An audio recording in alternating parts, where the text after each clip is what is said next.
Yay. We're live. Hey guys, how you doing? If anyone's there, please do say hello in the chat. What am I going to do today? Well, it's not what am I going to do, it's what we're going to do, myself and Shooter Research Community, otherwise known as Lelit. Lelit, yeah, Lelit. Hi. Hi there. We're going to talk about mass shootings, aren't we? Yes. Because there's been a few mass shootings. Oops, I Yeah. did the wrong thing. There's been a few mass shootings in America, Yeah. and so that's what we're going to talk about. But I guess before we do that, we'll just give you an introduction, which is only fair. Mhm. Um, so your name is Lelit, which I'm going to mispronounce like almost all the time. That's fine. And you've got a YouTube channel, Shooter Research Community. Yeah. You also have a Twitter. You also have a Discord Yeah. community. Yeah. And oh, actually, you know what? Type something in. Have you got YouTube open? Yes. Have you? Can you type something in the chat? Yes, I can. Good. We'll do that. And then I'm going to make you a moderator. And then, as and when, oh, there you go. As and when you're ready, you can drop links to Ah, your Discord and your Twitter and whatever else okay. Good as idea. you see fit. Yeah. Um, Let's see. yeah. So whilst you're doing that, whilst I can drop you a YouTube link. That's easy for me to do. I'll do that. And so we're looking at your YouTube channel right now. It's fairly Hmm. new. You've been doing it just since April, just over a month. Yes. Yeah. Very new. Very new. So you must have started commenting on my videos pretty much as soon as you started this channel, pretty much. Yeah, Yeah. exactly. Oh, very Yeah, good, I very really good. like your content. Oh, you don't have to. You don't have to compliment me. That's fine. It's my job to compliment you today. So you got a number of videos already. You're pumping out the content pretty well, really, aren't you? You're doing quite a Yeah, bit. well, there's enough to talk about. I wish it Yeah, wasn't like that, but yeah. There is lots to talk about, and with your channel, with your videos, you do. I'm gonna say pretty in-depth discussions on mm, the given topics. I really like your interview with mm, the potential mass shooter, yeah. um, which is kind of amazing, really. That kind of conversation to have with someone. I mean, how the heck did you come across that person in that conversation? Well, what you often see is that people who are interested in true crime and mass Hmm. shootings are often also people that struggle with their mental health or struggle with um, homicidal thoughts or suicidal thoughts. And a lot of them see mass shooters as heroes, Mm. or like they see it as a possibility of, getting out. And so when you look at the true crime community, it's easy to find people who actually think about doing a mass shooting. But the problem Right. is, a lot of people see them as freaks and they don't Hmm. reach out to them. Hmm. And when you do reach out, you get these types of conversations, open Yeah. conversations, and you can learn something about them. And I think that's very important because a lot of the times we only notice mass shooters once they actually committed the crime. Yeah.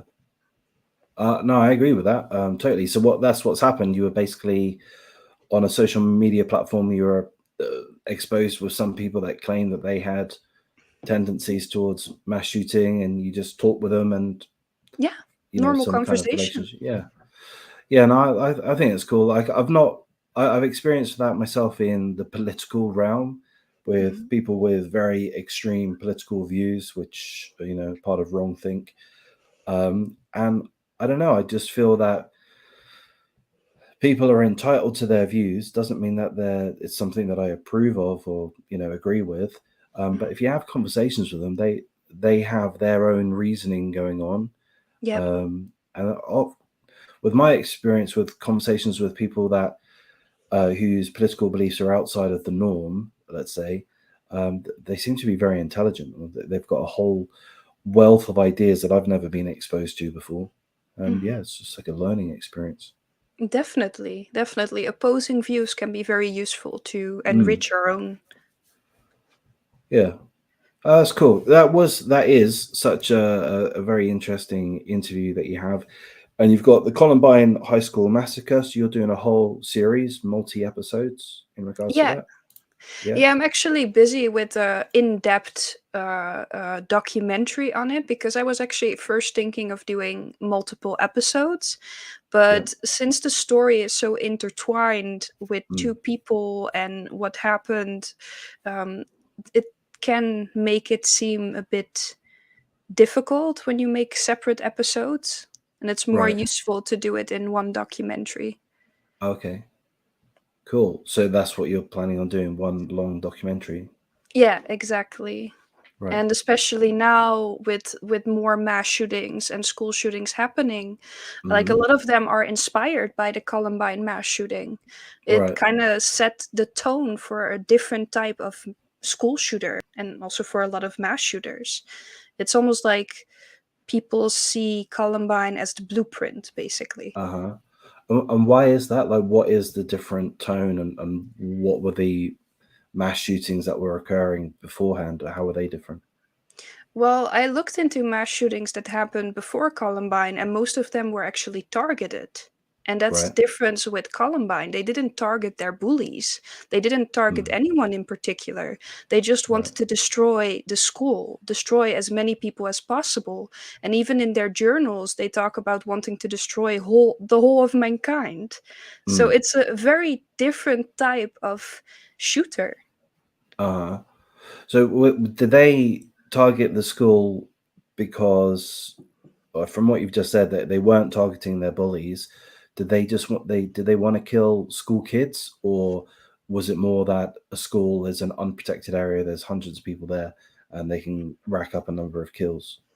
That might have been a factor, but I think it's also just what school represented for them. Uh huh. So the people that they killed were not their bullies, but the school, they were angry at society and the school was kind of like a symbol for everything that they hated because they Right. could have gone to like a mall or a Hmm. hospital or any other place, but they spent 4 years in high school and they did get bullied, but the bullying wasn't the cause, but it did form their relationship with school and society, basically. Mm, cool. And that's the type of thing that you look at. You look at trying to get to grips with the psychology behind it all and the reasonings behind it all, just to get a slightly better understanding of why these things occur and how to prevent them. Yeah, exactly. I want to understand the behavior that leads up to people committing mass murder because it's only a small percentage of people that actually react to life circumstances in such a violent way. Yeah. Do you think that percentage is increasing? Yeah, definitely. And I think it has many factors that play a part in that. Obviously, the way we represent mass shooters in the media and on the internet plays a big role because people want to be famous. People want to Hmm. go down in history being recognized. And it almost becomes kind of like, how many people can I kill? How many people can I uh, how they write like on the internet a lot of stories about why they're doing what they're doing so it can Yeah. be distributed afterwards. So yeah. So that whole manifesto thing, is that very common? Do most of them have a manifesto of sorts? Yeah, a lot of them do. Someone like Elliot Rodger had like a Mm. sort of manifesto, and Eric Harris and Dylan Klebold from the Columbine massacre had like a sort of journal manifesto, and of course the video tapes that they had. Mm. And yeah, like Brenton Tarrant, Yeah. uh, a lot of them. Yeah. Yeah. And the Buffalo guy as well. Yeah, as well, definitely.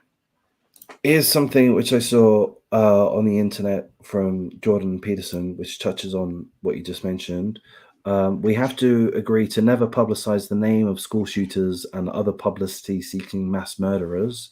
This is not a gun or even a mental health issue. It's an issue of malevolent narcissists weaponizing mass media. Yeah. Stop publishing their names and the problem will end. Yeah, I agree. You see that when a shooting happens and it's publicized in the media in a certain way, there are more threats and people want to recreate it. They see it as an inspiration. So they're going to do it Mm, also. They're going to go and prepare because they see how much fame these people get. right. So they view it as those people that fantasize about doing mass shootings, they view mass shootings as being cool. Yeah. It's almost like Right. they're in a video, like in a Yeah. movie. Hmm. So yeah, So they not see it like specifically, that. but yeah. So like being in a movie or a video game, I guess like that kind of hand in hand, but like a fantasy they're playing out, Yeah. um, killing fantasies, power fantasies. Yeah, it definitely has to do with power because these people, often when you look at their background, they're people Mm, that want power because they're powerless. yeah. They feel powerless in one way or another, and that can have many different reasons. But obviously, a mass shooting is the ultimate form of having power because first of Right. all, you choose who dies and who doesn't, and you get Mhm. all the media attention. Yeah. And it shows what a badass they are for killing people, for being cool with killing people. Like it doesn't bother them killing people, and they feel that that's a good thing. Yeah, and that's where Jordan Peterson has a good point. These people are narcissists and often have psychopathic traits. They Hmm. don't care about morals. They just care about themselves. Right. Because a normal And person doesn't kill other people, let alone mass murder. yeah, and we're ashamed. We a normal person would be ashamed of having killed. Hopefully. Yeah, that's true. And there are some shooters that afterwards express regret. Hmm. One person that comes to mind is Evan Ramsey Hmm. and Kip Kinkle, for example. Um, but overall, it is that a lot of these people don't really care even afterwards. Right. Yeah. Yeah. I think the I'm gonna get this wrong. Um, the one from Europe is was it Norway? The guy that Norway. Oh, yeah, yeah. Yeah, the Norway attacks. he killed 70 children, 70 something, I think. I think Yeah. the yeah, that guy I can't remember his name, but yeah, I think he was up for parole or something like that, and he held firm with his beliefs that he did the right thing. I think. Yeah, yeah, and these people really believe that their ideologies are justified. And that's Yeah. also something that people often mistake. These are not people that just snap. These are people that Mm, there's a whole process to it. They first of mm, all have to justify to themselves that what they're doing is the right thing. mm, And they prepare, they seek out a time, a place, a target. These are people that sure struggle with mental health, but they're not insane. They're just really mm. narcissistic and have a lot of psychopathic traits. Right. So that identification with them being narcissistics, having severe narcissism, is that like a recent discovery? Well, obviously, people are studying it a lot more, especially after Columbine, but Right. it's not really a recent discovery now. Right. Okay. All right. All good. All good. And so on your YouTube channel, you're going to be covering a whole range of different shooters and mass Yeah. shooting incidences. Um, and you do the same on your Discord. I Yeah. see you've got lots of different channels for many different shooting incidences. The big, I guess, the big ones or the more well known ones. Yeah, exactly. Those are the well-known ones, and especially the recent ones are the ones that we cover a lot at the moment. The one Mm, at Robb Elementary School shooting and the one in Buffalo are obviously yeah, talked about a lot at the moment. yeah.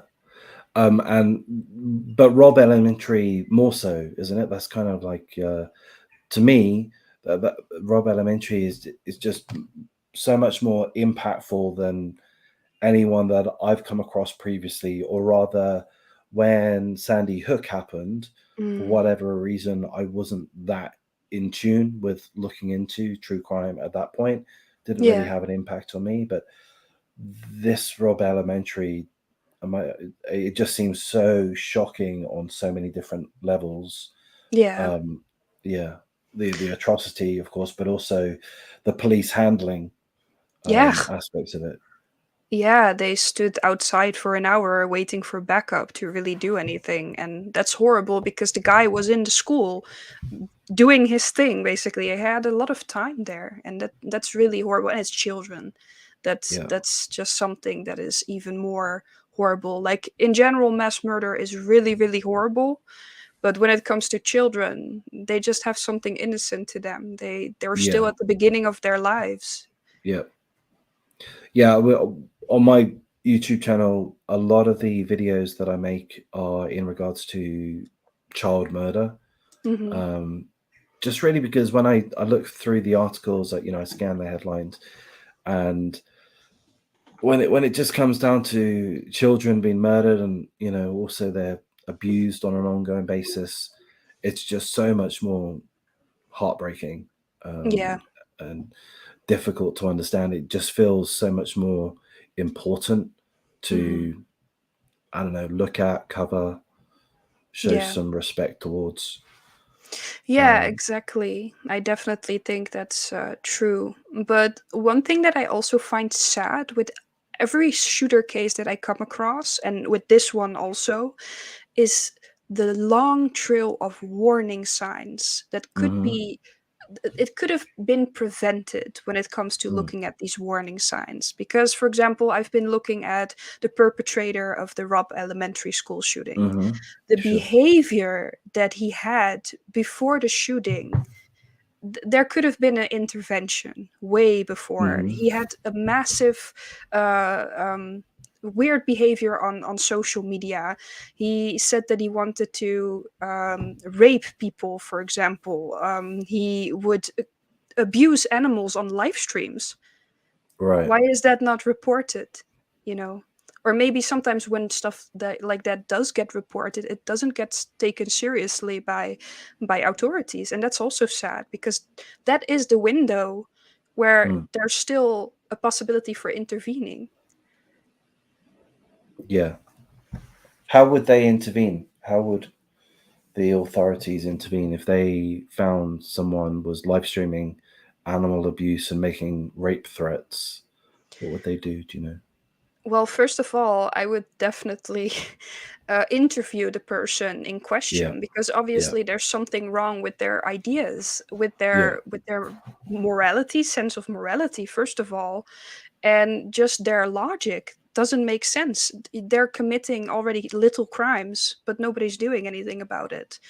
Yeah, That is kind of like a ticking time bomb. These yeah. people are gonna do something really bad Mm. eventually. So they should be made the people displaying this kind of behavior, if they're identified by the authorities, the appropriate authorities, let's say the FBI or such, should Hmm. basically knock on their door, Yeah, say, "Hey, buddy, we're aware you've been doing this and you've been stating this, and what the hell's going on? Let's have a little chat about that. yeah. By the way, I'm gonna have an eye on you, and maybe even like forced or mandatory mental evaluations, psychiatric evaluations, and that kind of thing." Yeah, I think a mental evaluation is definitely something that should be done. But I do think the approach towards this is very something very important because, for example, the FBI and the Secret Service they studied assassins and people that stalk. And one thing that they noticed is that the best approach that you can have to confronting someone, even if it's for a wellness check after hearing a warning sign from someone, is a sort of empathic approach with the Hmm. idea of wanting to listen and to help someone. Because when you have that type of approach, you can gather a lot more information about the person and you can also learn to understand what leads them to wanting to commit such violent acts. Mm. and you might actually be able to help them. Right. So you feel that, well, you feel that a lot of these people, or some of these people, are curable in a sense, or rehabilitatable in some sense. Maybe. Uh-huh. Uh, but I think in general it would be good to at least evaluate them, and I don't know if they're per se um, rehab. Yeah, that's possible, but maybe, maybe. Right. Right. But at least you need the feds to have to enter their life, or the feds, or some police authority or other, to enter their life, to let them know that they're being monitored, perhaps to search their premises for guns, to do whatever they can to disallow them from having access to guns and certain weapons. Basically, they need to get involved and do whatever they need to do, pretty much. Yeah, exactly. Like future threat assessment research would kind of be like um, being able to look at the subject and see, is this person dangerous, yes or no? And that way you can kind of like act upon that. Like if the person actually is just asking for help, Hmm. or just wanting attention but that has no real intention of actually committing a mass shooting, then maybe just mental health help can be a good thing. But if it's Mm. actually someone that really believes that committing mass murder is the only option they have, then they need different type of help. And I'm not a professional when it comes to that type of help what they need, but at Hmm. least you're aware of that then as an authority, and then you can act upon that. But you first need to assess that type of behavior and be aware of it in order to be able to do anything with it. Mm. Cool. So should we talk about both of those two major shootings that you just mentioned, Hmm. Buffalo and Robb Elementary School in Texas? Yeah. Should we start with Buffalo? Yeah, we can start with Yeah, Buffalo. already. Do you want to So, just give us a bit of a quick rundown, maybe, of what happened, and yeah, no we can problem. take from there? Yeah, that sounds good. So, the Buffalo shooting happened on May 14th, 2022. And the shooter was identified as an 18-year-old, and he has been charged with first-degree murder by now. But it was a attack based on racism. He Mm, targeted black people. He mm. drove all the way to this specific location to attack black people, basically. 200 miles away from his home. Yeah, 200 miles, and he prepared it. He looked on the internet which location would be best to target these people. What I find sad is that in June 2021, he had been investigated by the police for threatening other students at his high school. He told actually the authorities that he wanted to murder and commit suicide. Mm, So, according to the police, he had researched previous hate motivated attacks and shootings. And when you look at his gun, like the yeah. Christchurch shooting that happened, he also had a gun with all kinds of names of people that he find inspiring, their heroes. Ellen Lucy also mentioned it in the chat. Um, this shooter also did that. It was clearly a copycat of Brenton Tarrant, Mm. which is the Christchurch shooter. And when you see the way he live streamed also his shooting, it's clearly for attention, and that's the Right. sad part.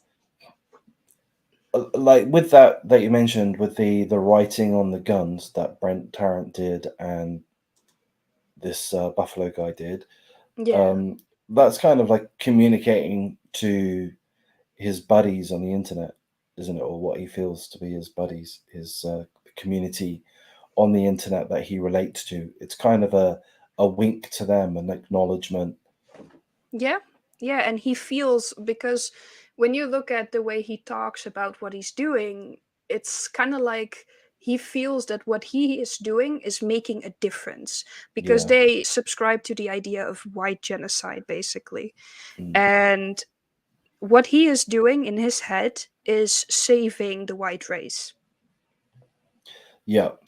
Do you think that's true though? Like, do you think that that is what he thought? Because he was 18 years old. Is Hmm. that right?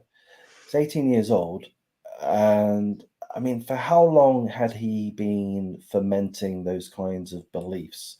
I'm just kind of thinking that he doesn't necessarily die hard believe in those views.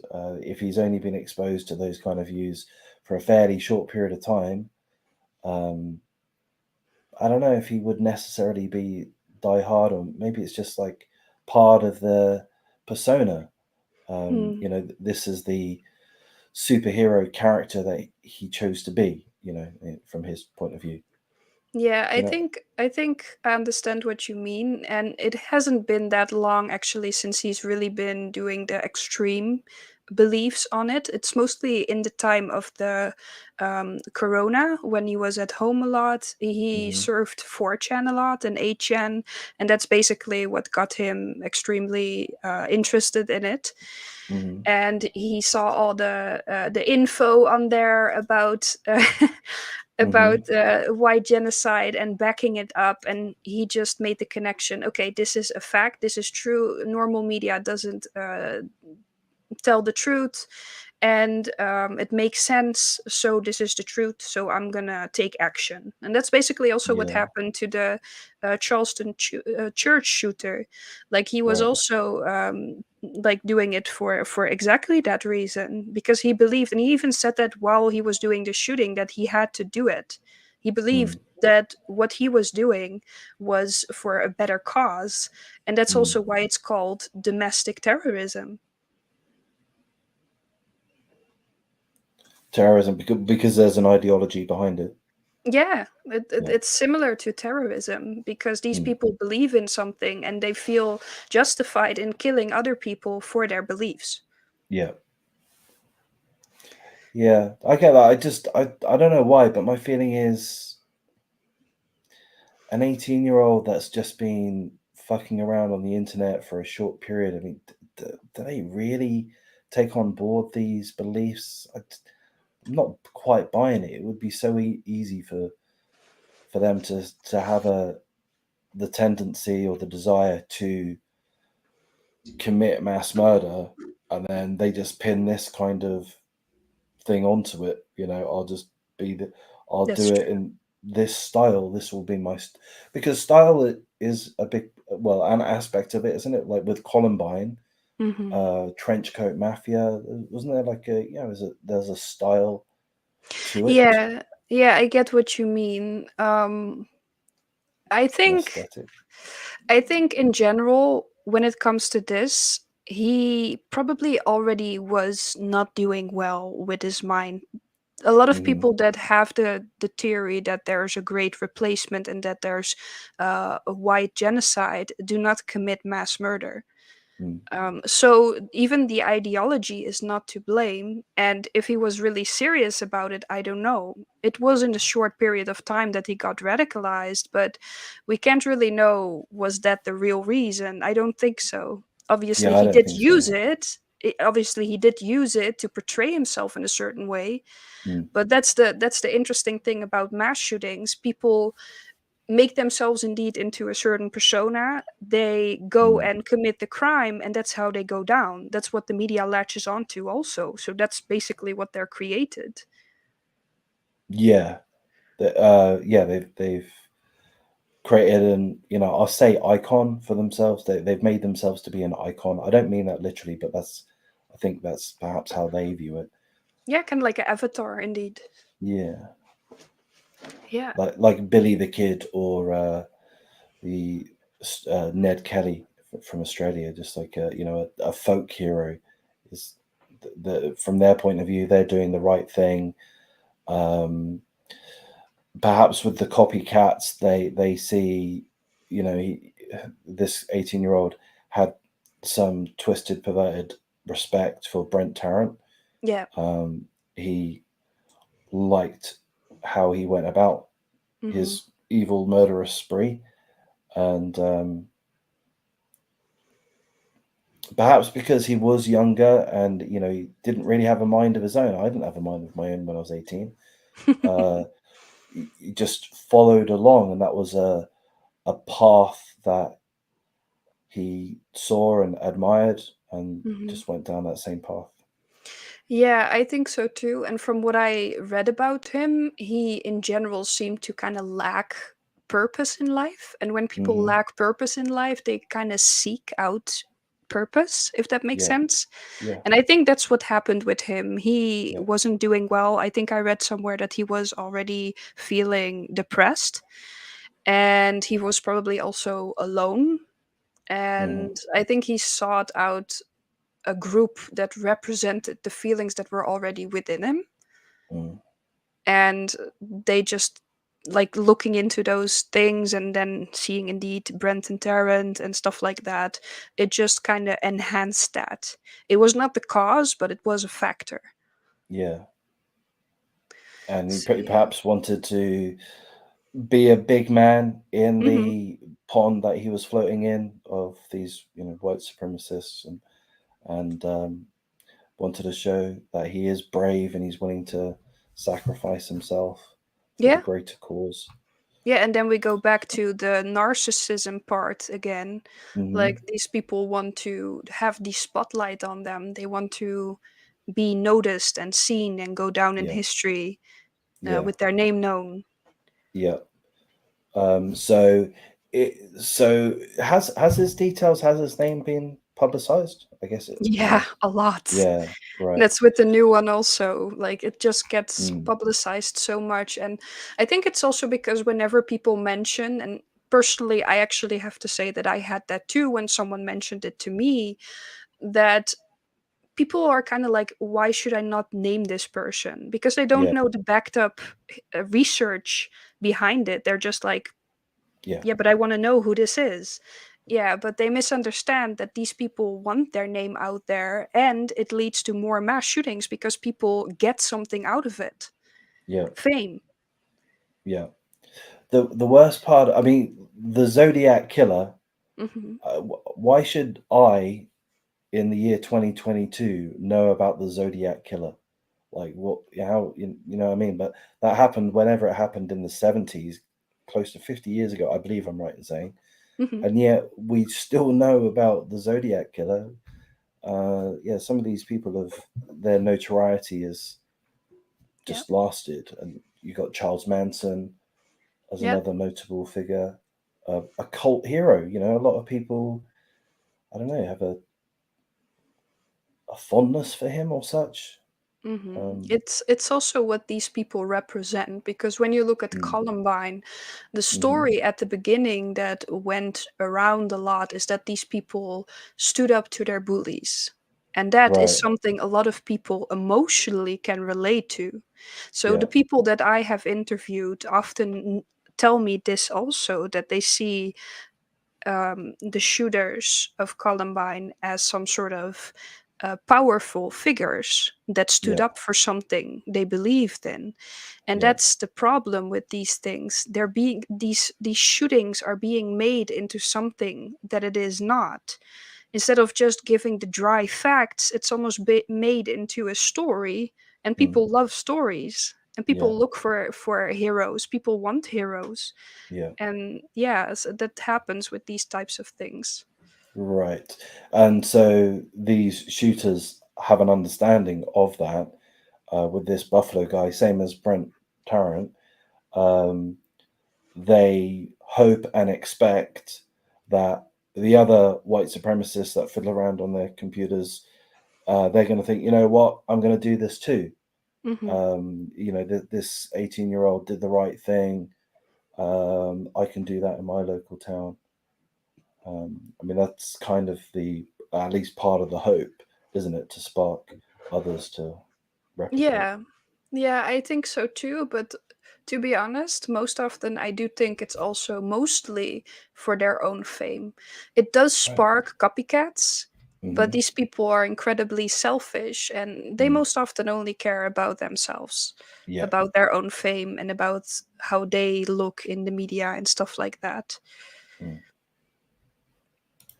Do you So think yeah. that's something that could be understood by their family? That their family might be able to recognize these extreme narcissistic tendencies, or is that Mm, too to expect of people? to well, it is often the case that people close to them often notice certain behavior the fastest, obviously, because they spend the most time with them. But most often people that are close to them are also emotionally attached to them, and it's then difficult because they're kind of like, oh, this is normal behavior. Then they're kind of in a denial phase. They're like, oh, this is weird, but he's my son Yeah, or he's my yeah, friend, he would yeah, never do such a thing. And you often hear that afterwards, right, from the parents or from friends. Oh, I would never expected this person to do so. But there are a lot of warning signs that are being ignored because of that. yeah. Yeah, I think I think it's either the Buffalo or the Robb Elementary shooting. The parents, I think it's Robb Elementary. They're they've done interviews. Don't blame my son. You know, he's a good boy. He, Yeah, craziness. because they have but that's also with Columbine, for example, and it's just because they have the role of the parent. It's their child, so they're going to Yeah, be biased. Even if the child commits the most horrific thing, it's always going to be their child, and I understand that. But these people, there's something really wrong with the way they think and emotionally process things, because it's such an extreme thing to react to whatever circumstances you're in by committing and planning a mass shooting. yeah. So yeah, people do this, and warning signs are missed because people don't take it seriously. Mm. What do you think about in regards to the Buffalo situation? Uh, there are conspiracies out there, Hmm. conspiracy theories, stating that it's all a psyops. Um, Yeah. yeah, I think some people are saying that they weren't even live people, that they were previously dead people, that not a real gun was used. Yeah, I've seen Um, it.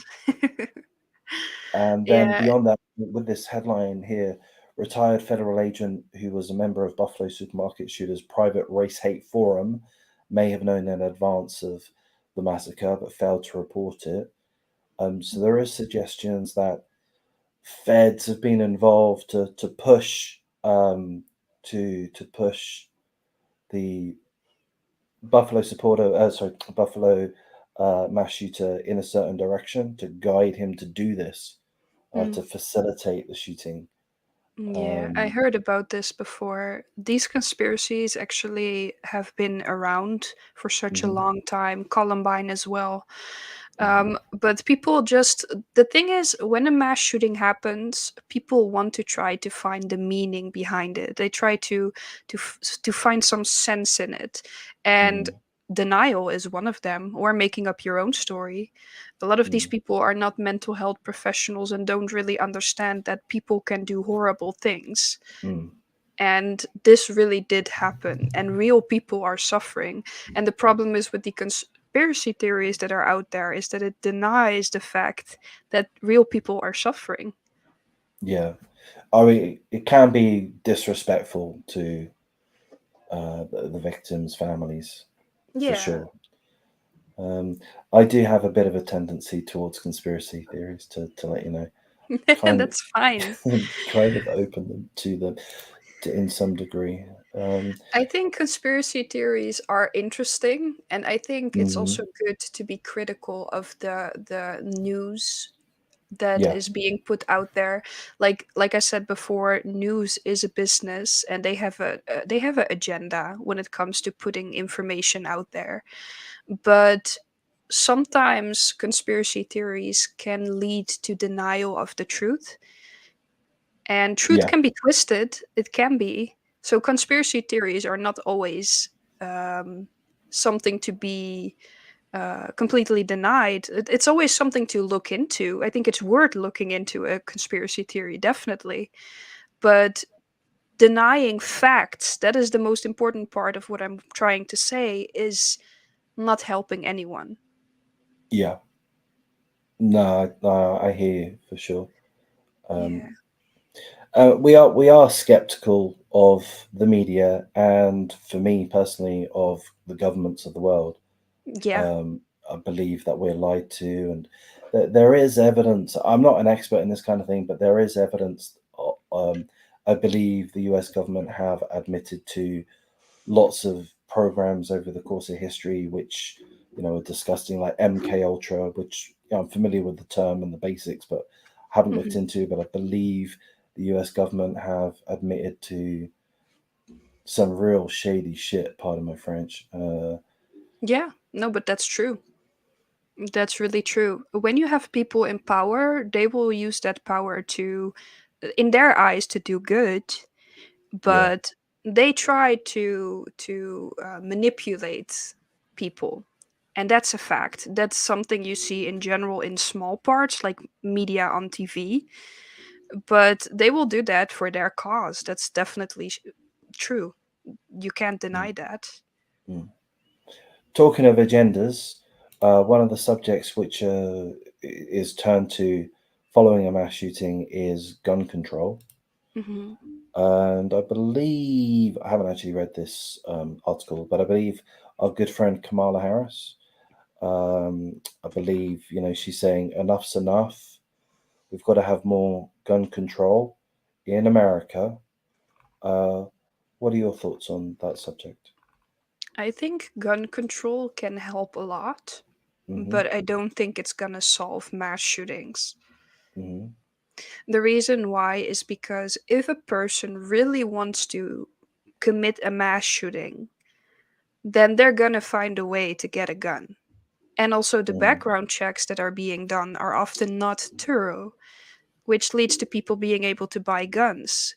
In all of the cases of the shootings, guns are bought legally, and they can just act like, if they want to, they're gonna get it. That's the thing. People think that it's a impulsive thing that happens, a mass Mm. shooting, but these things are planned and well thought out.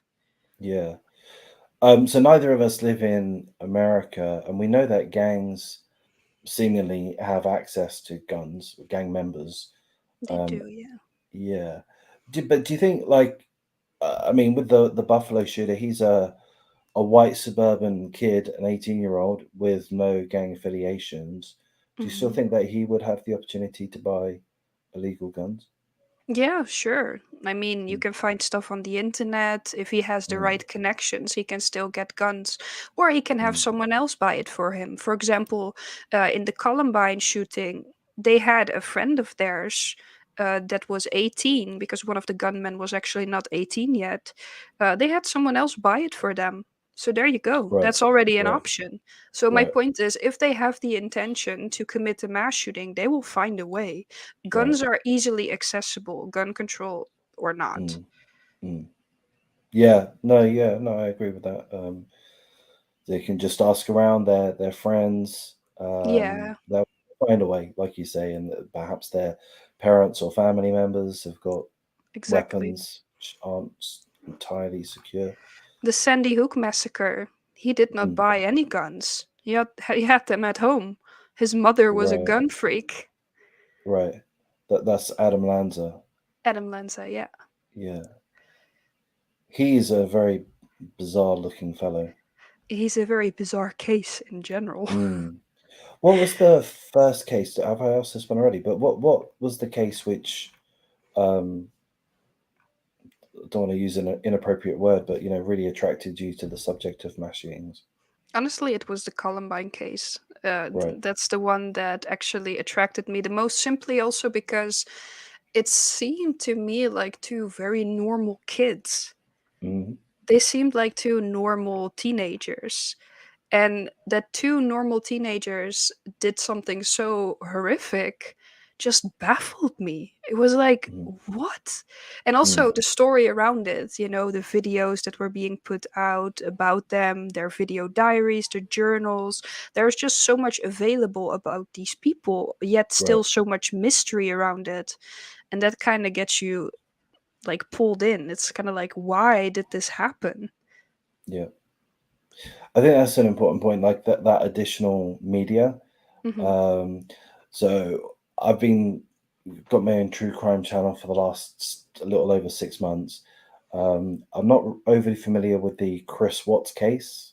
Mm. Have you heard of that case before? Yes, I have. Yeah, cool. So yeah, the wife that was murdered, Shannon Watts, she was all over Facebook and whatever else social media.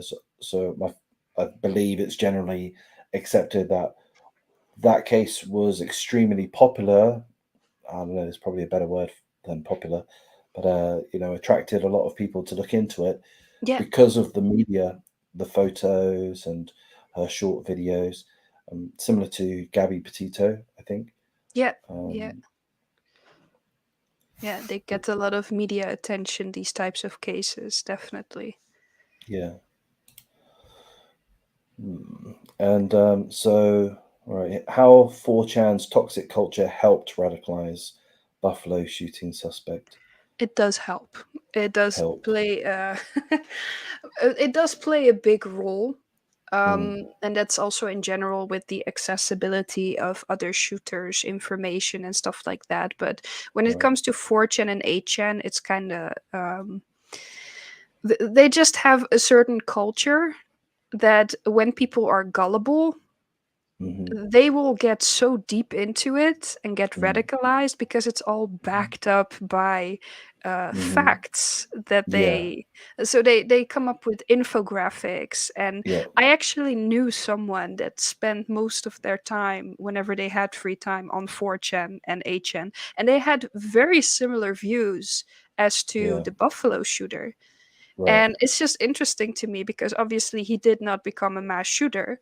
Yeah. But if someone already has homicidal thoughts or tendencies towards violence, then being radical like this with 4chan, then it's definitely an inspiration to do so.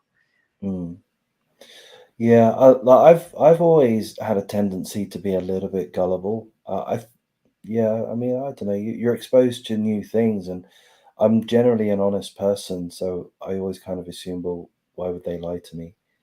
Um, so yeah, when you're exposed to new ways of thinking and new information, new so-called evidence, Mm. I think it is on both sides of the political spectrum, left and right. We can be a part of an echo chamber Yes. and allow ourselves to be brainwashed, Yeah. or brain influenced. Yeah, and the problem is with 4chan, indeed, like you said, it becomes an echo chamber, and Mm, you also get the confirmation bias thing. Like, whatever you're looking up will just confirm. Even if there's yeah. opposing views, you will just think, like, see, this means that and that. And that's the Mm, problem with how humans work. When they believe something is true, whatever it is around them will just confirm their beliefs. yeah. And if you're an 18-year-old and you go to 4chan and 8chan to hang out, and that's where you communicate, you read other people's comments and their theories. I mean, I guess they become your buddies to an extent. Yeah, that's also a part of it. People seek out groups of people to relate Mm, to be friends with. That's natural for a human being. Um, and not always the group that they're hanging out with is a good influence. no. My experience with Discord is that there's that kind of aspect to it too. Yeah. Um, yeah. So a lot of people, is that right? Like a lot of people that would consume 4chan and 8chan media, they would also go to Discord on specific servers that would discuss such topics. Yeah, yeah. When Yeah, people have these beliefs, they seek out more communities that think like them. right. And like you said, most often 4chan is not directly chatting with people. So Yeah. they seek out places where they can directly communicate and make friends that they can relate to. Mm. Has that been something which has been mentioned? Has Discord usage been mentioned in this Buffalo Oh shooting yeah. case? Right. Yeah, Oh, yeah, it yeah. has. Right. Also Reddit. Reddit Right. has been mentioned. And Okay. like I said, these types of things are all factors that play a part in the story leading up to a mass shooting. They're not individually the cause of it, but Yeah. if someone is already having these tendencies, it has to Mm, be in their head already, the openness or the reaction to commit murder, or that they're okay with that, that they're justified to do that. yeah. These types of things can just make it worse. Mm, yeah. Cements their beliefs and their motivations to go ahead. Yeah, because there's also, for example, the misconception that all people who are interested in mass shootings are potential mass shooters. That's not the case. Hmm. But if there are people out there that already have that desire or the tendency to react to life circumstances in that way, it can be fuel to the fire. Mm. But anything can be. I mean, for example, John Lennon got shot by this guy, and like he was reading the book after, was it Catcher in the Rye? I Uh think. huh. Yeah. JD Then that. Salinger. Yeah, exactly. And then that gets blamed, but it probably did play an Right. influence for him, but it's not the cause. Yeah. And yeah, Charles Manson. He listened to the Helter Skelter Beatles song. Yeah. That's that's what was blamed, I believe. Mhm. Um, well, so what's your big takeaway from the Buffalo shooting? If that, I don't know if that's a good question. It might well not be. No, I think it's a really good question. The takeaway that I have from this is that there should be follow-ups on earlier Mm. signs that someone is going to commit a mass murder. This person was brought to the attention of the authorities, saying that he will commit suicide and a murder, so a murder suicide. Right. This is something that should be taken seriously. This is not something that someone jokes about. Yeah. Even if they say it's a joke, that is a threat. Someone is already thinking about that. It's in their head. Isn't that similar to the other case, which I forget the details of, where the parents are being prosecuted? Is it Ah, the Ethan? Oxford shooting. Yeah. Yeah. There Uh, were uh, also so many red flags with that one, sadly. And the right. parents didn't help, indeed. It was Yeah. such a horrible case of neglect because he did reach out to his parents several times, actually. Yeah. They He just asked for they were. help. Yeah. Literally. Yeah. Literally asked for help. Yeah. So right. So this is a tendency is that there are these red flags, there are these calls for help, and the various authorities, parents, schools are just saying, "Oh, you'll be fine, mate. Take a couple of pills." Is that another aspect? Psychiatric medication, You often hear about this, but there's no scientific evidence that these people are triggered to do these things because of psychiatric medication. right? There are enough people that take these medications and do not commit mass murder. Uh huh. So no, I definitely don't think it was the cause. Hmm. I'm not saying it doesn't play a factor because often it's just a plethora of factors that cause Hmm. these things. Yep. But people are seeking out one individual factor to Hmm. blame for the Hmm. whole thing, and that's just not possible. It's a lot more complex than Mm. that. Sure. Um, but if we're to say that the authorities and the parents are not acting, they're not taking the red flag seriously enough, they're not actually taking action, that is one of those things that they're resorting to, isn't it? Like, okay, go to a psychiatrist, you've been prescribed some, whatever it happens to be, Ritalin or whatever, that will Mhm. sort you out. So that's like from the authorities side of things, one means to avoid taking action is just to palm off some drugs on these people. Yeah, I think that also needs to be reevaluated when it comes to the mental health system. Indeed, it's easy to give people a psychiatric drug, and it's almost like it's deflecting the problem. Yeah. But these types of people that have like murderous fantasies that actually plan them and they need better guidance, they need better help. And most often the people that are mental health professionals actually have no clue how to deal with these things, so they also Yeah. need better education, especially in a country where this is so common. There needs to be better research.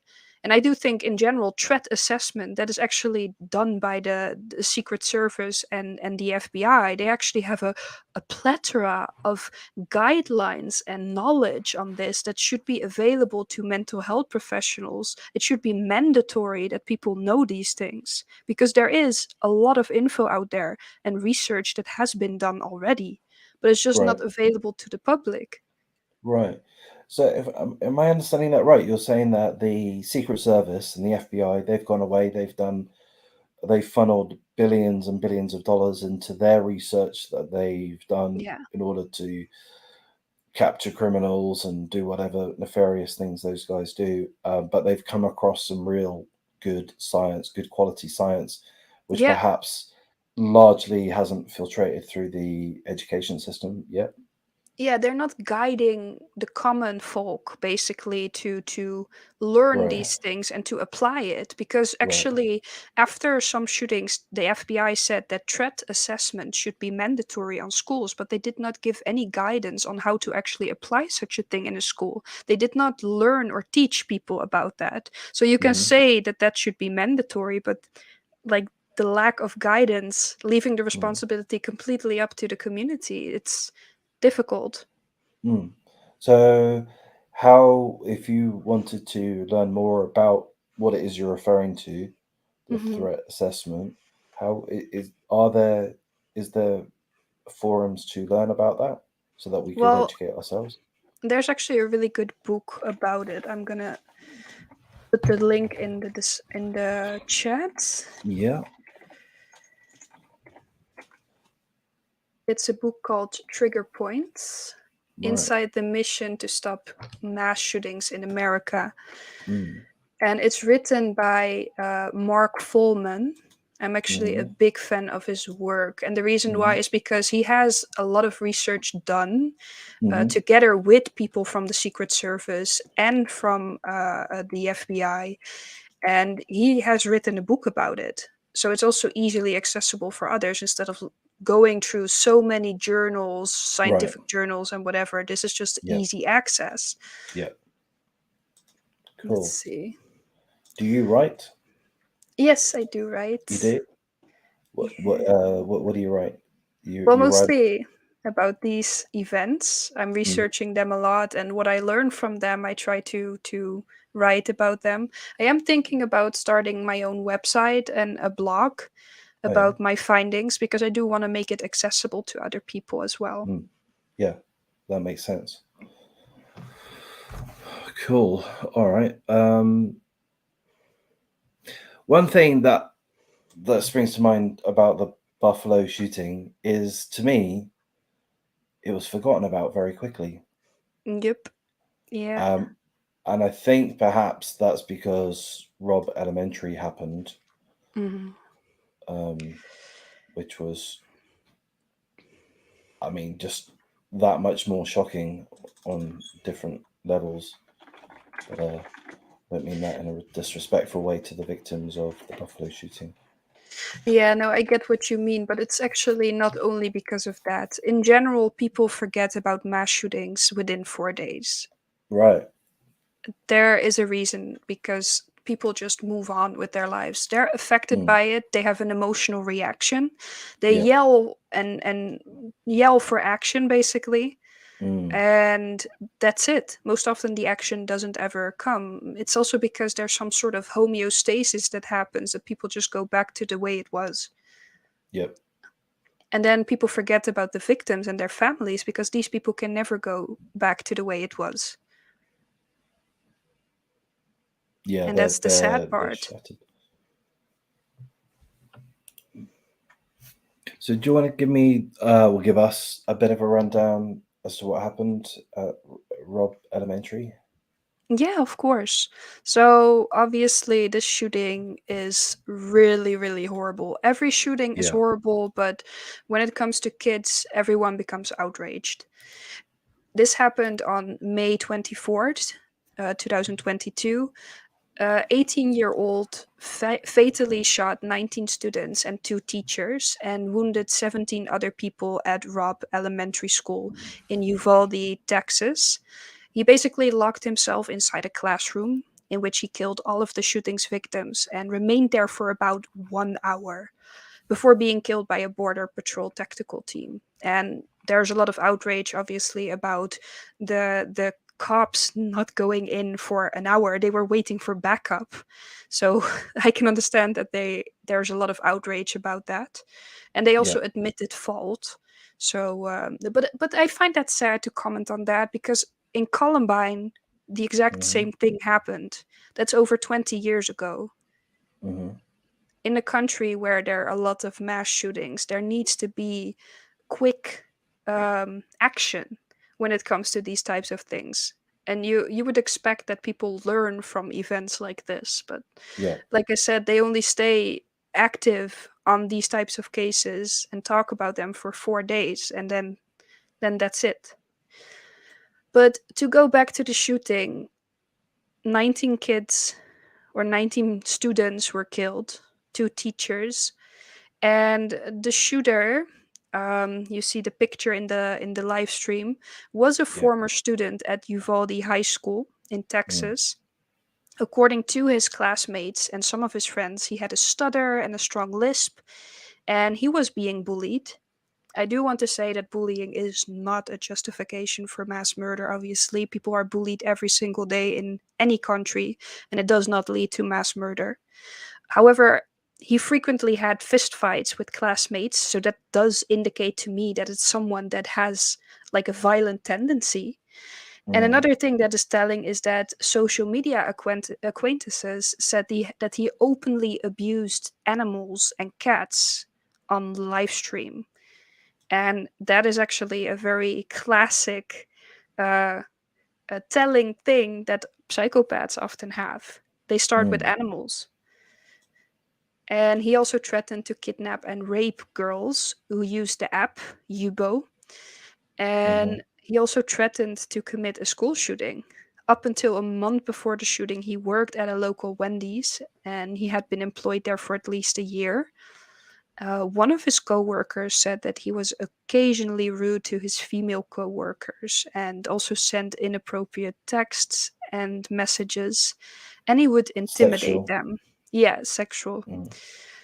And yeah, like he would also drive around in the town that he lived with a BB gun and egging cars, and he would shoot and post pictures on his Instagram, um, from his automatic rifles and stuff like that, putting them on his wish list.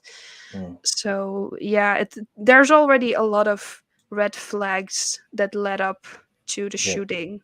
He took a lot of pride also in people calling him a potential school shooter. Right. Which is the same with the Parkland guy. Is that Nick Cruz? Yes, yes. Yeah. There are a lot of similarities in school shooter Mm. cases and shooter cases in general. Right. In the similarity in the mentality there. The Yeah. mentality, but also the warning signs that lead up to it. Right. These people speak out Hmm. about what their intentions are way before they do it. Yeah. And that the live streaming, that's another aspect. This weirdo live stream torturing animals. Yeah. Um, but just like live streams in general, there's with Brenton Tarrant, with the Buffalo guy, that was all live Mhm. stream, and messages went out on 4chan and 8chan, I believe, half an hour beforehand. People were watching as it happened, Yeah. and that's where the footage of those two incidences come from. People that presumably knew or were confident that it was about to happen. Hmm. So they set up their screen recording software, sat back and watched. Yeah, that's sad. The bystander thing. Yeah, it's just like people carry a certain responsibility when it comes to these types of things. They should resort to action when people like this give warnings out there, but people like drama. They like when Yeah. extreme stuff happens and they just want to watch it. They're actually also committing a crime when it comes to that by not doing anything. Right.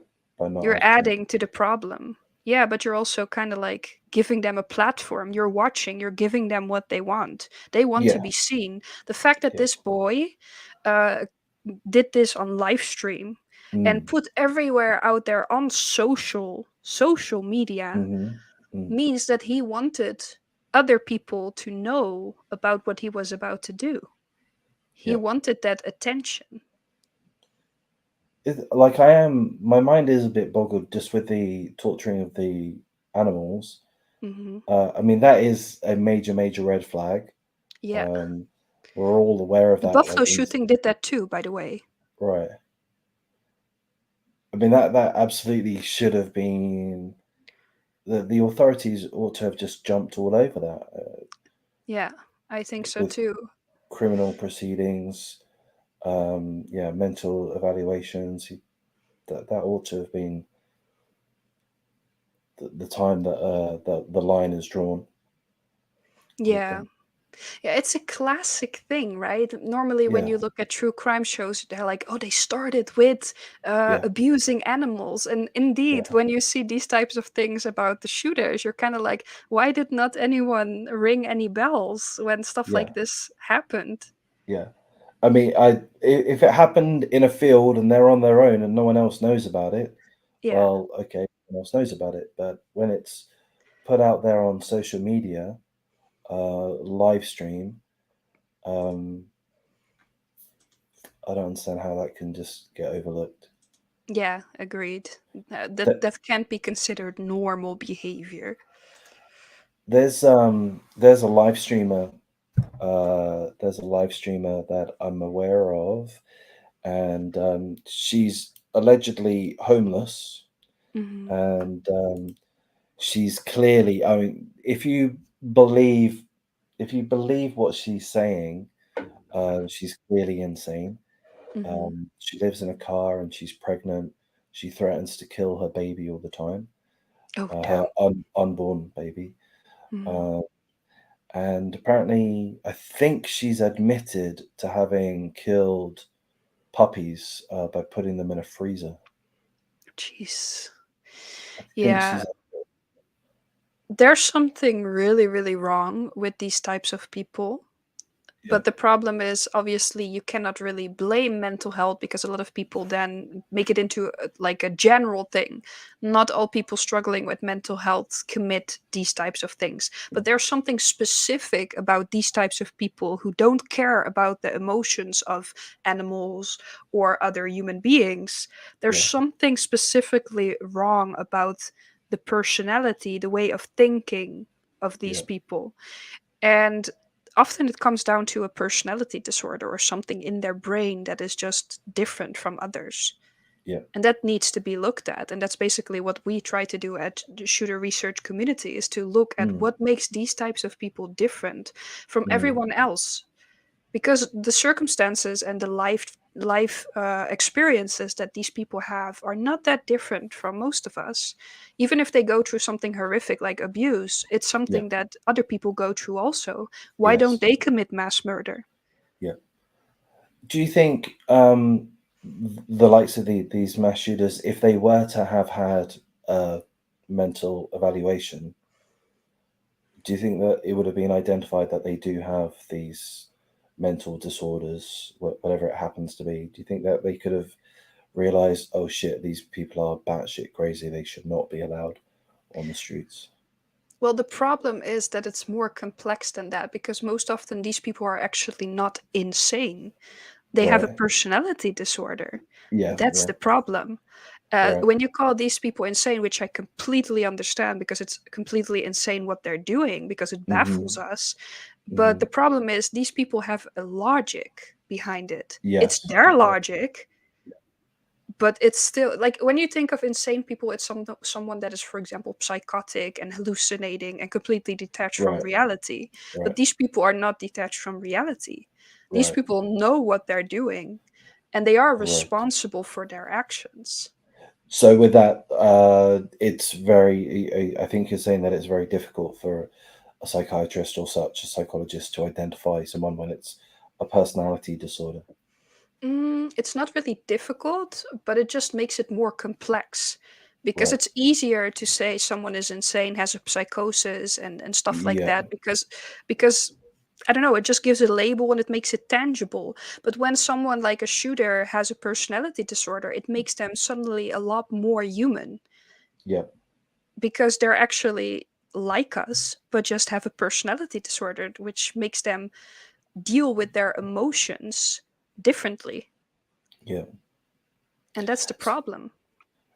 I think I've seen headlines saying that this scumbag had, along with someone else, had announced that he was planning on doing a mass shooting at this elementary school 4 years prior. Oh, that doesn't surprise me. Right. Yeah. Um, he already stated that he wanted to do this. He took a lot of R- pride in the idea of doing a mass shooting or a school shooting. And I think he did state indeed that he wanted to commit it at this particular place. Yeah. And I read somewhere that he was also into true crime and school shootings and stuff like that, and that he also saw the school shooters as heroes, but I haven't confirmed that yet. But Right. around the time that these mass shootings just occur, there's a lot of misinformation out there. So I do want to say to everyone that it's good to wait a little bit. Then the real information comes out always later. Yeah. No, for sure. And one bit of misinformation, I believe, was that this guy was trans. Yeah, yeah, exactly. And that's not true. He's Mm, not. yeah. So there are photos, but they weren't of him. They were of his cousin. Yeah, exactly. Yeah. Yeah. And what baffles me still is that these people are allowed to get a gun. Hmm. What baffles me is I'm not sure if there's pictures of the guns. What baffles me is I grew up in England and I live in Australia, and we don't really have gun problems in either of those two places. Hmm. Um, from as an outsider, the Second Amendment to me makes sense as far as I can figure out. Hmm. Largely because America has so many guns there already, Yeah. um, and that's really the primary driver that I think. Well, look, if there are so many guns, if there's such accessibility to guns, and also the ability to modify guns, Hmm. to illegally modify them, then it makes sense to me to allow your citizens to defend themselves and allow Yeah. them to have guns.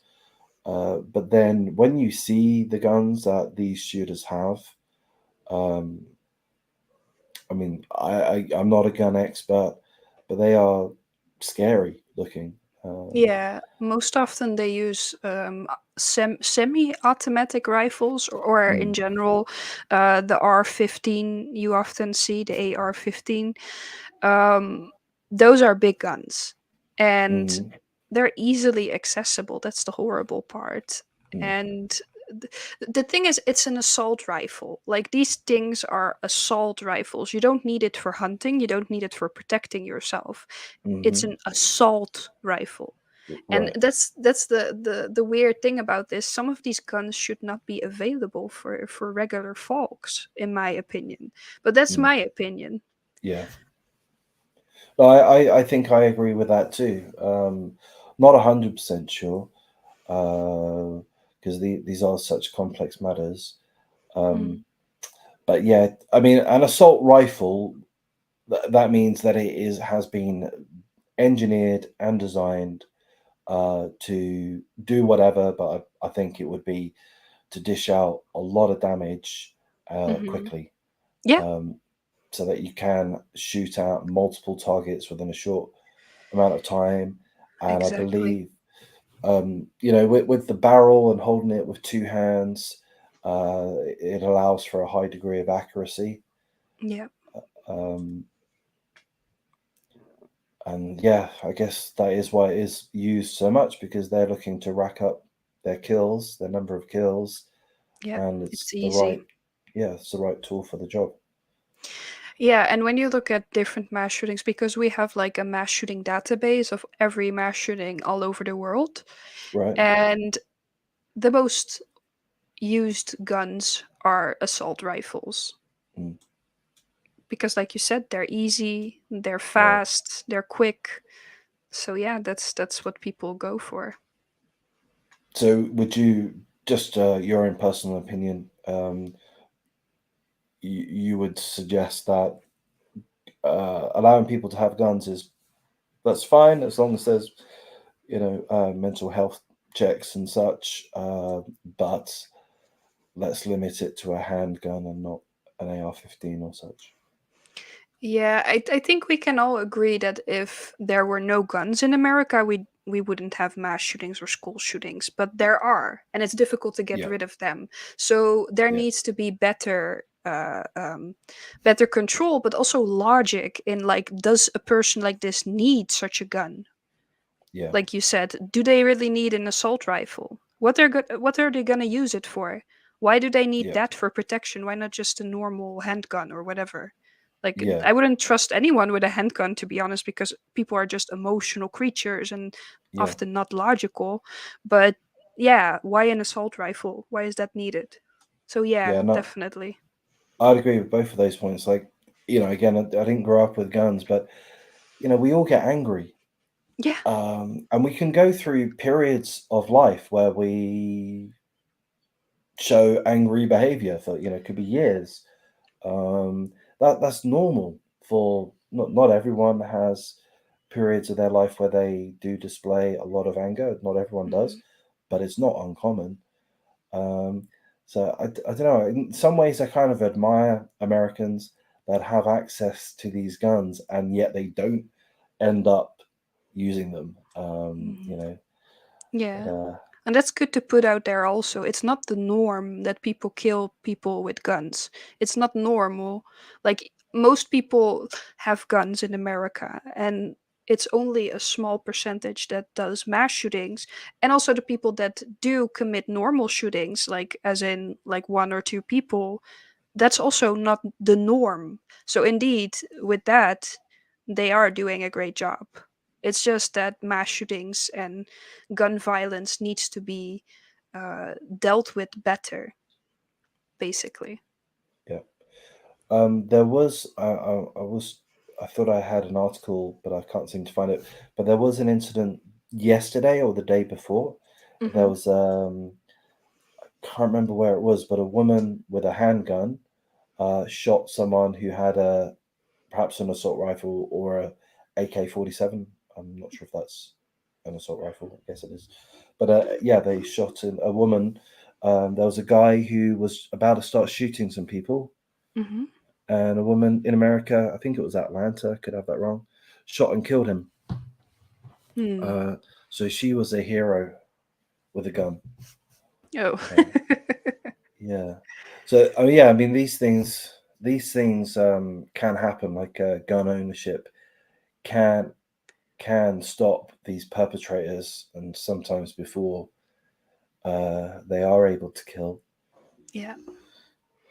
But yeah, this with the Robb Elementary, there's a couple of things that I mean I've not looked into it that thoroughly, that deeply, and I found it just so um, depressing, just so disgusting compared to pretty much any other crime that I've gone through. Hmm. It certainly is it's right up there. Disturbing. But to me, I do find it odd. Like there's so many aspects that I find odd. I've not looked into it that thoroughly, but as far as I understand, he, along with his friend, claimed that he wanted to shoot up the school 4 years ago. So that Hmm. those red flags were all given a pass, and the multiple red flags that you've mentioned given a pass. Hmm. He had access to these guns, big guns, lots of ammo. Um, but apparently he was being bullied for being poor. Hmm. he crashed his truck. So he shot his grandmother. Yeah. And I believe I saw a headline saying that she's still in hospital. Yeah, but she did survive, luckily. Yeah, wow, that's cool. But there was a police chase. Um, I don't know if that police chase was videoed. I mean, it would have been by the dash cam of the police dash cams. Uh, but I saw the crashed truck. I'm going to say it was on a highway. Mm-hmm. Um, and he completely wrecked his truck, and it was a nice truck. This person that was being bullied for being poor had a nice truck. He had guns worth $5,000, I believe. Um, and then he crashed, and it was only 300 meters away from this elementary school where he crashed.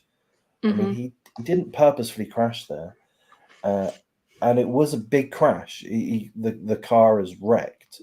Yeah. Um, and I've never been in a proper car crash myself, but that's gonna fuck you up. That's gonna fuck up your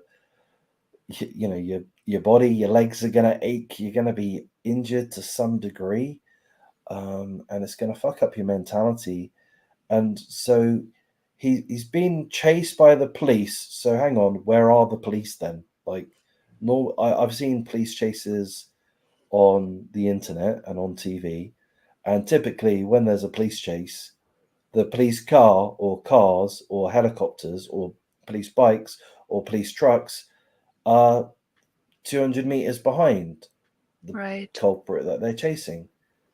Well, All of a I sudden, don't know. I don't know if he got chased. I haven't read anything about that. I did know that he didn't have a driver's license, so right, he wasn't really good at driving.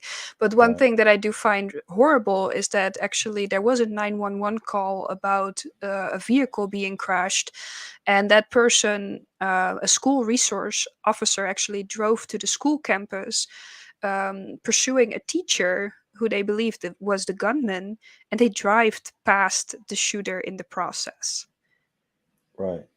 That's there's just it enrages people because there's just so many opportunities to Mm, do something, like for example, mm, indeed the 1 hour that yeah, the shooter was in the building. Like, the armed police remained outside the classroom and building. Parents were yelling for their children. yeah, One of the police also said that one girl should yell for help while the shooter was still in the classroom. He found that girl yeah, and shot her. yeah. And also, I saw a little headline saying that one of the girls that called 911, the emergency services dispatcher said, "Why are you whispering? Speak up! Can't hear you." Oh no, that was with the Buffalo shooting. Oh, That was did it? Oh, happen. okay. Oh, Yeah, okay. that's also stupid. Yeah. Like, when someone calls for help, it doesn't matter if they're whispering.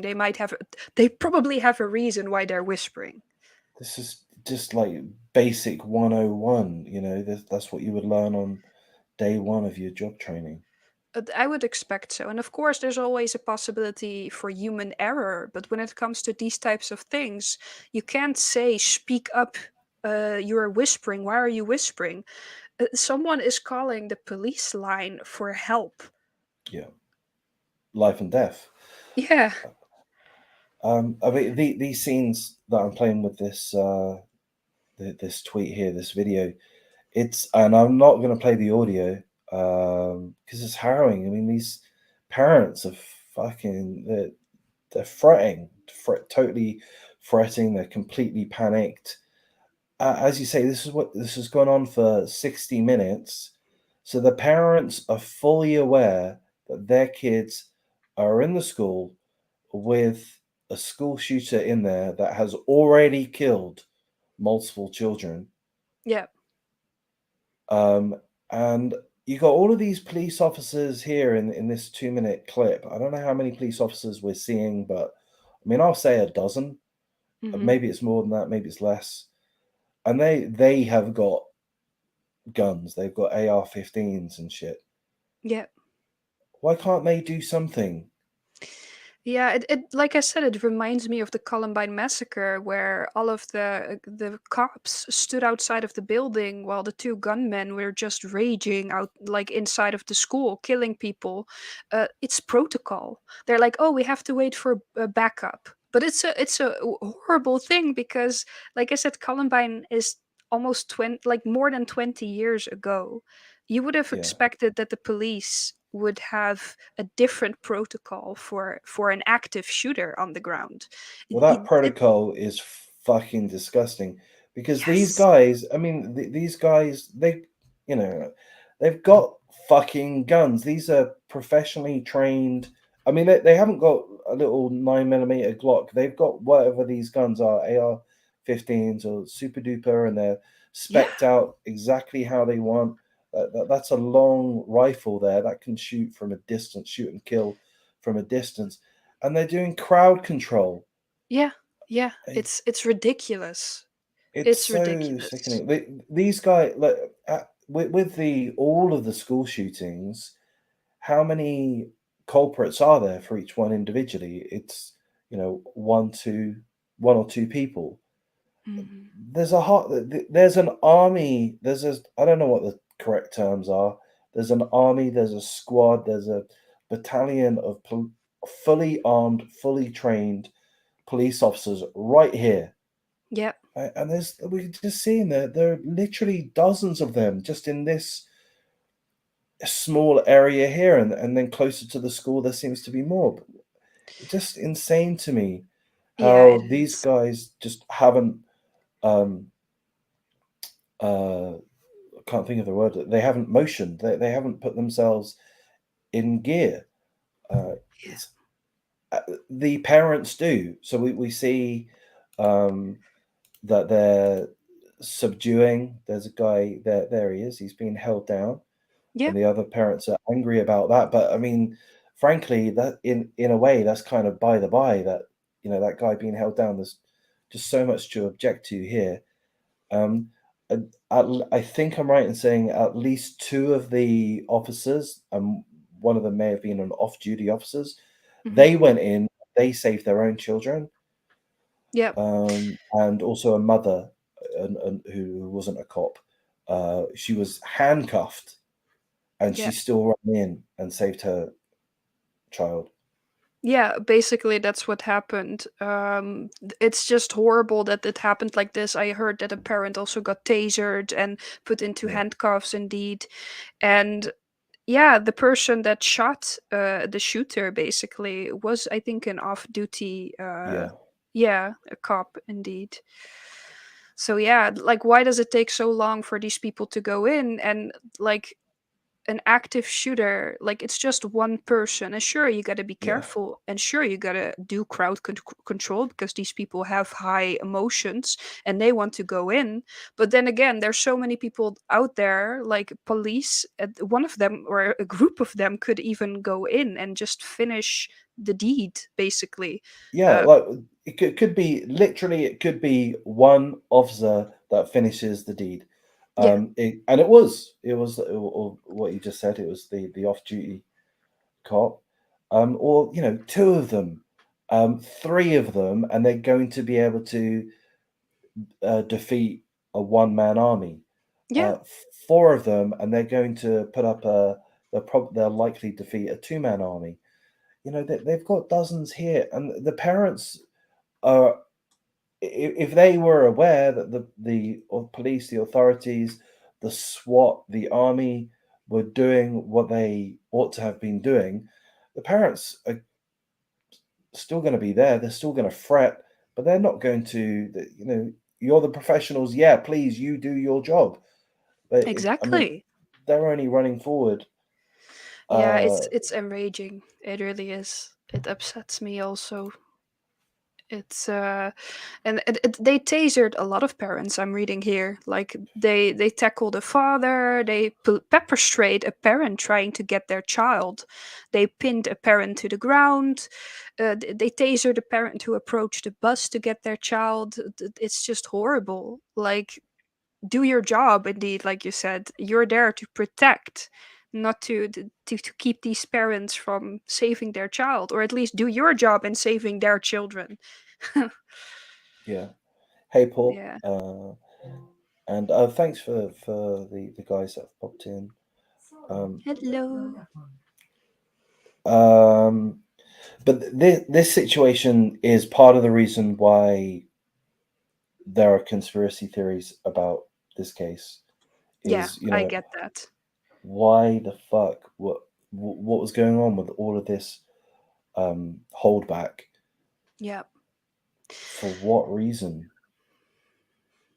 Well, I honestly think it's a matter of police incompetency. That's really what I think. These people did not uh, act according to what they should have acted. Yeah, And of course, there might be something more going on. I don't know. But from what I see, it, these people just didn't act the way they should have acted in this situation. they didn't act. They didn't act as humans. Yeah, it almost seems like that. Yeah. I mean, Oh, unless these are all of these dozens of police officers. I mean, they are individuals. What stopped them from realizing? Well, hang on, I've got a gun. We've got guns. We should be doing something. Hey, buddy. Hey, fellow colleagues. Fuck these orders. mhm. Um, tell you what, Jack and Jill, you stay here. You do crowd control. The rest of us, we're fucking going. Yeah. Oh, I'll be right back. I have to go to the Okay. toilet. No worries. No worries. Um, Alrighty. Hey, Paul, how you going? Thanks for joining. So we're talking about mass shootings, and we're talking about Robb Elementary, which I mean, it is the most disgusting case that probably that I've come across, and I don't want to go through all of the details, but here's a student calls to 911, and there's a timeline of what happens, and these children are being killed systematically over a period of time every few minutes, if I understand, whilst the other children remain. I mean, that is, I don't understand how that can happen during the daytime. When the officers, I'm back. you're back. I was just rambling because this is incredibly dark. But there is a timeline. Correct me if I'm wrong. But the children were killed in stages. It wasn't just a burst of fire. Um, you know, in 90 seconds, it's all dead. 19 children have been killed. He was toying with them. Yeah. Yeah, it did seem like that indeed. He went in, and obviously, when you're in there for an hour, taking your time to shoot people, he said several things to them, like good night, or like psychologically messing with them for sure. And I think he was also playing sad music while he was doing Yeah, that. music to die to. I think I Yeah. saw. What an absolute fucking sick. But That's terrible. you know what I've been wondering about, because he got shot and killed by someone. But Hmm. I wonder, did he intend to get shot and killed? Right. Or did he just want to go to prison and, get the fame and fan mail or whatever? Because you never know how people do send fan mail to these types of Yeah. people, you know? Yeah, they do. Um, and they get enter into relationships. They get married Yeah, following these things. because to me it seemed like this guy didn't really try, like, of course I don't know about details that are coming out later on, but he didn't seem like he wanted to kill himself. He shot back at the officers. He died in a firefight basically. Like when you look Right. at the Buffalo shooter, he did say that he wanted to kill himself, and I think he also wanted to like put the gun on his neck before the police told him not to do it. Obviously, he chickened out, but Right. that is different in this case. It seemed to me like he didn't want to die, but just wanted the fame. Luckily, they did shoot him. I think he deserved it, but you get my point. Yeah. Is that your view in general for murderers and abusers of various kinds? You prefer I mean, I'm using clumsy words, but you'd rather that they died than would go to jail. Mm, in some cases, because for example, if they die by suicide, most often they're just gone from the earth, basically. Yeah. And if they go into prison, you get all the fan mail and people start Yeah. messaging them. Like Ethan Crumbly also gets a lot of fan mail. Every single shooter out there gets fan mail. And I Right. just don't think these people deserve fan mail. They don't deserve Yeah. any of the fame. And then you have the Yeah. trial, for example, the trial of Parkland, the Nicholas Crust trial. It gets so Mm, much media attention. yeah. Why? Yeah. It gives them what they want, what Yeah, they did it for. It worked. Yeah. No, I agree. I prefer these scumbags to be removed from the planet. yeah, Um, I just think it's so much healthier for everyone concerned. The the whole community is concerned can move on. Whereas if there is jail, then there's ongoing appeals and yeah. court cases. So the family have to be taken along for that ride. Also, Uh, yeah. yeah, Exactly. And that's very, very, like a lot of these people, victims and families of victims, will struggle with post traumatic stress disorders. yeah, Imagine having to see the face of the shooter every single, yeah, like everywhere, but also having to go indeed through the trials and everything, like the appeals, like you said. yeah, It's when the person is dead, it will allow the people to grieve and yeah, maybe find a place, like in their grieving process to let go and grieve the people actually that are, yeah, important to them. yeah. No, that's how I view it too. Mm. But so yeah, there are other weirdness going on with this case. The Uvalde police chief faces claims he didn't even have a police radio on him when the massacre began. Hmm. Um, he's also he's wrote a press release saying his officers responded, and he's thankful that they didn't die themselves. I mean, which makes sense. Obviously, it's good that the officers didn't die, but 19 children did. Mhm. Um, Sorry for being selfish, but I would have rather 18 children and one officer died. Yeah, definitely.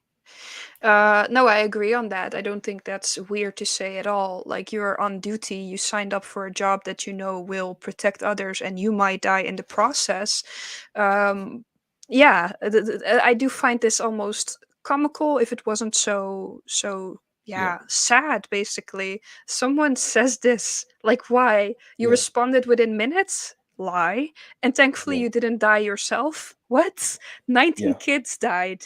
yeah, yeah. I mean, they responded within minutes. Well, you stood outside for an hour, And there's so proof of that. Like you're yeah, you're making fun of yourself in media. Like you're just ask like these things coming out just make it worse. They're not yeah. helping anyone. And also all the focus goes away from the kids that died. Why is this person even having an article about them? Well, I mean, I think that it's normal for the police to issue press releases, um, and I guess it's normal for the media to report on that. Uh, Sure. but yeah, it just seems so massively incompetent. It just seems like how can anyone disagree if I was to say it just seems like these police officers were cowards, and they exactly what you just said a moment ago. They failed to do their jobs. Their Yeah. job was to put themselves. Their jobs was to try and fucking save the children and the teachers during a mass shooting. And I don't know how the fuck they had all of these resources, all of these officers on site within minutes. So I believe them on that they were there within minutes. I mean, they were. I'm quite sure I'm right in saying that they were chasing the guy. It was a car chase, um, and they just stood back. It's just like cowardly. It's just massively cowardly. Yeah, I think so too. It's just sad. And 19 kids and 2 teachers died in the process because of it, because of them waiting too long. Yeah. Browood County, was that Parkland? With Uh, Nick Cruise. no, I don't think so. Oh. There was a shooting. I remember it was in Browood County, and I think it was a school shoot. I think it was Nick Cruz. Hmm. Um, but anyhow, yeah, there was one uh, deputy that patrolled the school, Hmm. and he chose not to go inside. He knew there was a shooter. He knew Oh, there was, yeah, and he chose not to go in. damn. Um, which I kind of vaguely remember that I had sympathy for that officer if it's a one-on-one situation. Hmm. Yeah, I get that. Obviously, you do need some backup when you engage with a shooter that has like a semi automatic rifle. Um, however, like it's still sad because you can still save people. You can, as a professional in like being a police officer or whatever, you should have learned how to deal with an active shooter. Yeah, You should know how to deal with that. yeah. People should be educated on these types of things because it can save lives. It's a matter of life and death there. And they are educated. I mean, the police officers are fully trained, and they were doing active shooting drills at Mm. this school. And it's really weird, like especially from someone that hasn't grown up in the United States. I'm seeing images on various in various schoolrooms, classrooms, where on the wall they have little songs about what to do when there's an active shooter, um, and they make sure you hide under the desk. Now they're selling bulletproof desks, and bulletproof backpacks are very popular at the moment. It's almost as if people see it so much as a part of the American culture that they're kind of like, might as well get some money from it. Yeah. Do Another you thing want I the saw. shirt for it too? Well, I It's mean, sad. is that isn't that wouldn't that stem from and maybe I have this wrong, but a belief that there's not going to be a political will to enact effective gun control, and a lot of people do view this to be a gun control issue. Mm. Um, and so with that, they're like, "Fuck it, this is just going to yeah, it's going to continue to happen." Uh, it's insane. Yeah, it is, and I do think it's really difficult to get the whole gun control thing. There's a lot of people out there that are trying to get the people to do so, and I do think it's effective for at least a small percentage, and it also shows the willingness of people, to protect their communities, their country, basically. Um, but yeah, I don't think much will change. Yeah, There's a lot of people that are not agreeing on it, and that makes it very difficult if everyone has a different view on it. And it's sad because actually a lot of people do want gun control. A very very big percentage wants gun control, but the percentage that doesn't want it but makes sure that there's no change, basically. right. Yeah, And that's sad because mass shootings are becoming more and more uh, um, deadly, that's one thing, and Hmm. they happen more often. And that's just that's worrisome. People should feel safe in their own country, in their own cities. Yeah, Kids should feel safe in their school. it's crazy, isn't it? Like, if you're an American kid, you literally have some sense of fear and well, some knowledge that there may be a school shooting and you may be completely vulnerable and killed. Yeah, yeah, it's horrible. And it's the horrible part is every time a school shooting happens or a mass shooting happens, there's Mm. just so many people that are outraged, victims of earlier shootings or survivors of like families or Yeah, survivors. They're just like, why does nothing happen? Every yeah. time there's this saying like, oh, enough of this or never again or whatever, but just nothing changes. And I think especially now after this one happening so fast after the Buffalo shooting, like people are just like, what the hell? Like, Mm. what is happening? I feel like I feel that way about this one. Yeah, Um, same. yeah, with Brent and Taryn, I felt particularly shocked by that and fearful of you know copycats and just ushering the ushering of psychopaths to do copycat killings. And thankfully that didn't happen so much. Hmm. But yeah, this Rob Elementary one is just so horrific. Yeah, it really is. It really is. And it's not just the shooting that is horrific, but it's Yeah, everything around it. The yeah, warning signs, the shooting, the reaction towards it from the police, but also the reaction from government. Like you do see that a lot of people these days don't trust the government. This doesn't hmm, help. People yeah. should be able to trust the government. And that's just not the case. Sadly, it's never been the case like that. Do you mean what do you? I'm not quite sure what you mean in that regard. The people don't trust the government to come up with the right policy. Yeah, Right. yeah, like people when they vote, for example, there are certain things that they vote for. There's a lot Yeah. being said to get votes, and most often these changes don't happen that being spoken of. And that's just also something that a lot of people don't trust. Like there's a lot of talk but no walk. Yeah. A lot of showboating. Yeah, exactly. Mm. I think we should wrap things up at this point. Yeah, that Uh, sounds good. We talked a lot. yeah, we talked a lot. You've got a real handle on this entire subject. Yeah, I find it a really interesting and relevant subject, and I will continue studying everything and learning about it. And my goal is always to at least make some atomic, even if it's atomic changes, Yeah. to help with mass shootings or preventing them. And yeah, I'm very passionate about that.